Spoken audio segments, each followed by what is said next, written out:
Hello, and welcome to Katie's Shorts. I'm Katie Hobson, KAIA's E&O Program Manager. Our new series of short videos will drill down on trending risk management topics. Today we're going to talk about coverage checklists. I talk to a lot of agents and I hear from almost everyone, yeah, checklist sounds great, but you know, they're so long, and how do you determine what you're going to put on it and what you're not going to put on it? I really think it would be better just not to have one. You know, I totally hear that. You definitely need something that's going to be manageable, not only for your staff, but also for your customers. But that's something that you can work on.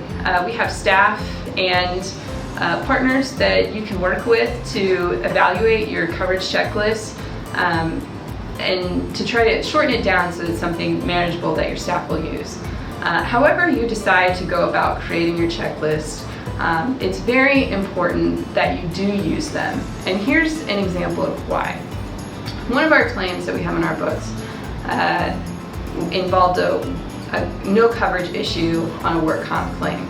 So the scenario is that the agent goes out and visits with their customer and finds out that the customer owns quite a few LLCs.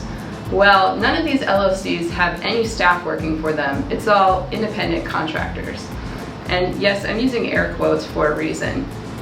So the problem that occurred is that the agent says that they asked the customer, do you need work comp? Customer said, no, I don't have employees, I only use independent contractors. Well, claim happens, and an insured, or one of the independent contractors, was driving, got hit by a car while working, and the accident was bad enough that this young 30s man is now paraplegic for the rest of his life and will have to have assistance for the rest of his life.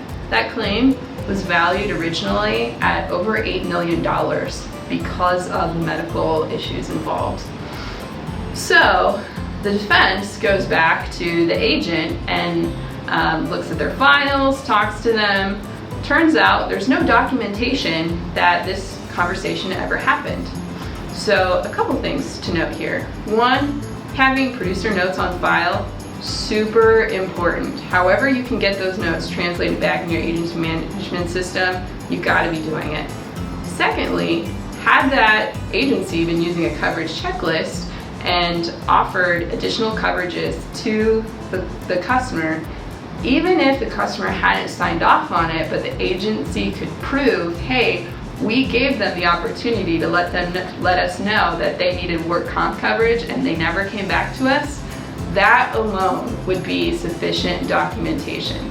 So while coverage checklists can be cumbersome and difficult to narrow down, they have an extremely important role in your agency risk management. That's all we have today. Thanks for joining us. If you have any questions or comments, please don't hesitate to reach out to me, Katie at KAIA.com, or go to our website, www.kaia.com. See you next time on Katie's Shorts.